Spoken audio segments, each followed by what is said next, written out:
చాలామంది ప్రార్థన చేస్తారు కానీ ఆ ప్రార్థనకు దేవుని యొద్ద నుండి సమాధానమును జవాబును పొందుకోలేరు. అయితే నీ ప్రార్థన దేవుని చేత అంగీకరించబడకపోవడానికి గల కారణాలేంటో ఖచ్చితంగా నీవు తెలుసుకోవలసిన అవసరత ఎంతైనా ఉంది. నీ ప్రార్థన దేవుని చేత అంగీకరించబడాలి అనంటే, నీ ప్రార్థనకు దేవుని యొద్ద నుండి జవాబు పొందాలంటే కొన్ని విషయాలు ఖచ్చితంగా నువ్వు ప్రార్థన చేసినప్పుడు హృదయములో ముద్రించుకోవలసిన అవసరత ఎంతైనా ఉంది. మొదటిగా, పాపమును విడిచిపెట్టి ప్రార్థన చేయుట.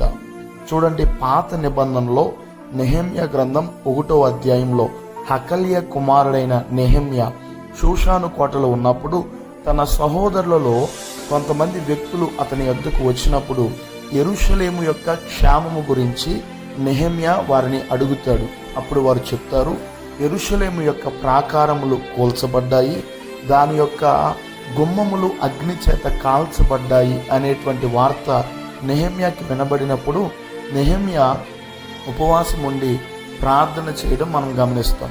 అయితే అతడు ఉపవాసం ఉండి ప్రార్థన చేసేటప్పుడు అతని యొక్క ప్రార్థనలో ఒక ప్రత్యేకతను మనం గమనించగలుగుతాం. అదేమిటి అనంటే, నెహెమ్యా గ్రంథం 1వ అధ్యాయం 6వ వచనంలో అతడు ఇశ్రాయేలీయుల యొక్క పాపమును ఒప్పుకొని ప్రార్థన చేస్తాడు. అంత మాత్రమే కాదు, తన తండ్రి ఇంటి వారి యొక్క పాపమును ఒప్పుకొని ప్రార్థన చేస్తాడు. అందుకే కీర్తనకారుడు అంటాడు కదా, నా హృదయములో నేను పాపమును లక్ష్యము చేసిన ఎడల దేవుడు నా మనవి వినకపోవును. ఎప్పుడైతే మన హృదయంలో పాపమును పెట్టుకుని ప్రార్థన చేస్తామో ఆ ప్రార్థనకు జవాబును సమాధానమును పొందుకోలేం. అందుకే దేవుడు నీ ప్రార్థన వినాలంటే ఖచ్చితంగా మొట్టమొదటిగా నీవు నీ పాపమును, నీ కుటుంబం యొక్క పాపమును, నీ పితరుల పాపమును ఒప్పుకొని ప్రార్థన చేసినట్లయితే ఖచ్చితంగా నీ ప్రార్థనకు జవాబును నువ్వు పొందుకోగలుగుతావు. రెండవదిగా, తగ్గించుకొని ప్రార్థన చేయడం. చూడండి, లూకాసు వార్త 18వ అధ్యాయం 11వ వచనంలో ఇద్దరు వ్యక్తులు ప్రార్థన చేయడానికి దేవాలయమునకు వెళ్ళడం మనం గమనిస్తాం. వారిలో ఒకడు పరిసయుడు, మరొకరు సుంకరి. ఆ ఇద్దరిలో కూడా ఒక వ్యక్తి పరిసయుడేమో తనను తాను హెచ్చించుకొని ప్రార్థన చేస్తూ ఉంటాడు. నేను చోరీని కాదు, నేను వ్యభిచారిని కాదు, నేను ఈ యొక్క సుంకరి వలె లేను, వారానికి 2 మార్లు ఉపవాసం ఉంటున్నాను, నాకు సంపాదనలో 10వ వంతు చెల్లించుతున్నాను అని ప్రార్థన చేస్తాడు. కానీ సుంకరి యొక్క ప్రార్థన గనక మనం గమనించగలిగితే తనను తాను తగ్గించుకుని దేవుని సన్నిధిలో పశ్చాత్తాప హృదయముతో ప్రార్థన చేయడం మనం గమనిస్తాం. అక్కడ వారిద్దరిలో ఎవరి ప్రార్థన దేవుడు అంగీకరించాడు అని అంటే, తనను తాను హెచ్చించుకున్నటువంటి పరిసయుడు ప్రార్థన దేవుడు అంగీకరించలేదు, కానీ తనను తాను తగ్గించుకుని ప్రార్థన చేసిన సుంకరి ప్రార్థనను దేవుడు అంగీకరించాడు.